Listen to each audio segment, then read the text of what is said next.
Alright, we'll give the stream a few seconds here. And we should be live. This is High King's Fireside Chat. Ooh, I am a bit lost in the number. I think this is number 90, if I'm not mistaken. So, as far as stuff going on this week, the big thing is we did have, the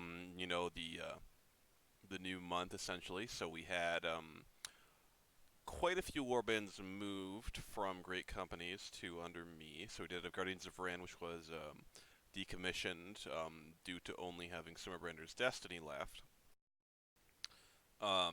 Meanwhile, we had Kolga's Frostguard and Un's Favored move from Guardians of Ran to Host of the High King under me. Due to just not meeting those, there's the expectations listed there for a warband under a great company, and then also a warband under me, and those are in the monolith in that thread. There's a thread in warband expectations, duties, etc. So basically, that is the deal on that. A warband under a great company has to continually meet those expectations, or it will be moved under the host of the High King. Um, So we did have those two get moved out of Guardians of Ran. Kolkas and Oons then subsequently merged, something that's been talked about for a little while now. Currently, the new Warmist is called Kolga's Frostguard, but there's some word that they're looking at a new name, possibly something brand new, or maybe combining the two names of the previous warbands. We'll see they kind of decide on there. So yeah, those two got moved out of Guardians of Ran, out of Companions, Hell's Raiders, and Frigg's Fate Weavers. Same deal, got moved under me. Of course, those two did not merge, but that said, yeah. So a total of 4 Oberons get moved out of the great companies, and now there are 3 additional ones under me. So a total of 4 Oberons under me. Again, I always keep all the info updated in both the handbook, and there's also a nice visual graphic and rules too that shows the organization of the clan by houses and families, and the organization of the clan by warbands as well. So, with that in mind, we had only one warband each in Guardians of Ran and Companions of Aegir, so the question was, do we go by the book and simply close both those down and move every warband under me, or do we pool the resources together, put together a new great company or something like that? I decided the most logical thing was to keep Companions of Aegir alive, as Kvasir's has been kind of the most successful warband. Therefore, I felt that keeping a great company with it under that roof was probably the wisest decision. So I moved Summerbrender's Destiny to Companions. So if you're in Summerbrender's Destiny, you are now in Companions of Aegir, but I felt it was a good idea to preserve both of those warbands as great company warbands, just considering they had been successful to varying degrees, and that to group them up under the host of the High King, the same as the other warbands, would probably be kind of a waste, I would say. So that's the state of things now. We've got those two warbands, Kvasirs and Simmerbranders, under the Companions of Aegir. Steiner, of course, is the new Jarl. Going through on the 5th, we had the Jarl changeover with only one great company. It simply passed to Steiner next, and of course, in line for February is going to be Kusiag as representative leading Simmerbrander's Destiny. So, yeah, that's kind of been the that's kind of the situation.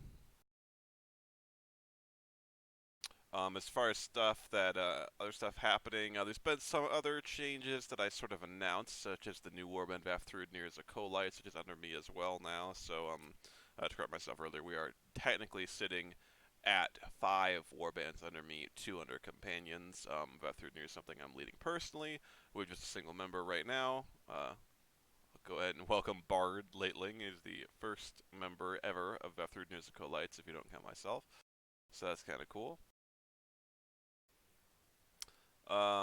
That aside, we do have, let's see. Oh, there are some plans here for creating kind of a warband recruitment channel. So each warband, I'm going to put together some kind of little pamphlet. That's probably too big of a word. Some kind of just a little advertisement, basically, for each warband. Hopefully something kind of cool, and not just necessarily a wall of text.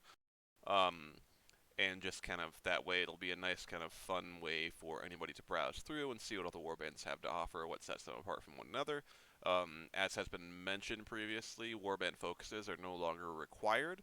Now, what that essentially means is that a warband should still have a purpose, or not even necessarily that, but something that sets it apart from other warbands, basically. But the idea of removing focuses is just kind of to allow warband leaders the freedom to kind of make the warband really their own. They don't have to worry about constantly updating a focus in the handbook. They don't have to worry about, oh, what if some of my warband members don't play this certain game that we focus on. And to also to really emphasize that focuses don't even have to be games. Like I used to bring up quite a long time ago, you could have an anime warband, you could have a cooking warband, conceivably, basically anything. But it's just not something that's been taken advantage of, which is fine. It doesn't mean that's bad, but I think that it's sort of,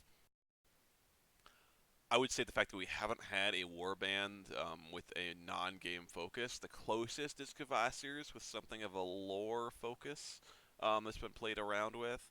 Probably the fact that we haven't taken advantage of that is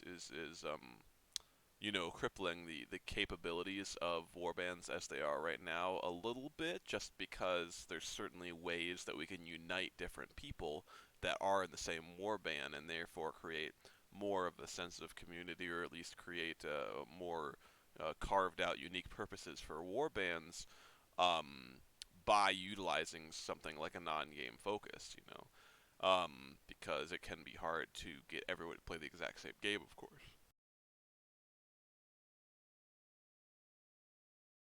But that said, yeah, I think each warband is kind of working on that right now. I'd like to have all of those sort of warband advertisements by the end of the month. I'm going to be looking to set up that channel and get one up for Vafthrudnir's and anyone else who finishes theirs on time as soon as possible. So the earlier the better in terms of those warband information posts. I'll try to get Vafthrudnir's posted just to give people more of an idea of exactly what I'm looking for, or at least an example of what you can do. Um, so yeah, that's kind of on the docket right now. In addition, let's see what we've got coming up here. I'll probably start the vote for the Artisans Guild leader. I know that's something that's kind of been delayed a lot, but I'll probably go ahead and post that. And in addition, I am working on the song, and that is the prize for the Vet Vigor, of course. We did have the Vet Vigor that just finished, so congrats to Talos on being the number one point scorer for that.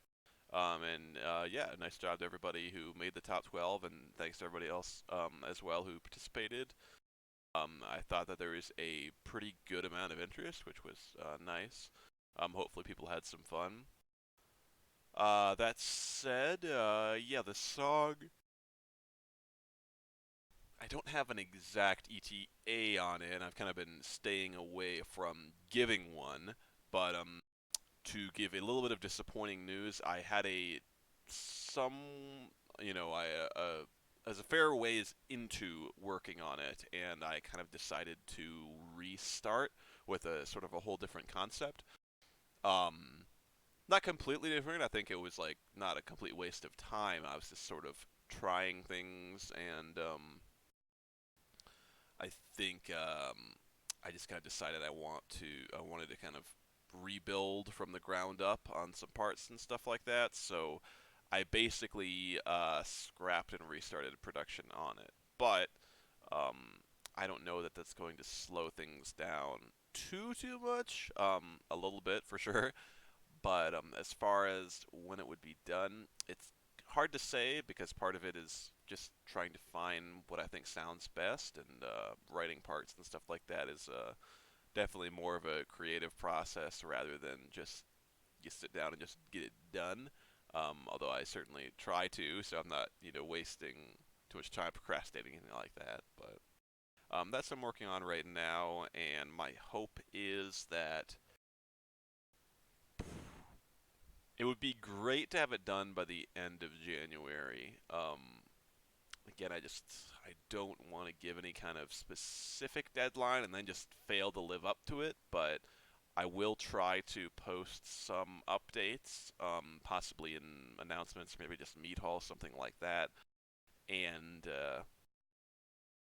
basically, yeah, I'll try to keep people posted on that. I'm certainly making progress on the kind of version 2 of it. I picked up some new software, using a different guitar as well. A few different things, but I'm excited about where it's going so far. So hopefully it will be fairly cool. People will enjoy it, with any luck. But yeah, I think that's about all I had. We did, of course, have a handbook update that went out. Basically, those are going to be going out at least once a month, just because you have to update, or I have to update, who is the Jarl, and that it kind of is a good way to keep me on schedule to add any kind of small rule updates, stuff like that. For example, Huskarl Plus required to read all of the paperwork and everything like that, because to be honest, I've seen a lot of evidence that people just aren't. Um, and I don't want to like call everybody out because I know a lot of people are, which is really really nice. Like everybody should be doing that. But I just get and now I'm always happy to receive questions and people reach out to me and stuff like that. But when I get certain questions repeatedly or a lot, or things that I've like announced and pinged everybody in the all thing and explained exactly how it's gonna go, and then people basically say something that or do something, write something that seems to completely ignore that, that tells me people are not reading it. So that's basically the reason that I specifically added a duty that says that people need to read, be familiar with all that stuff. And it's honestly not that much stuff. It's announcements, which are not that frequent. You know, the all thing, which is also not that frequent. I mean, every once in a while we'll get a topic up for debate, but the purpose of that all thing, having to read the all thing requirement is not that you'll read every little message in there, although I think you should.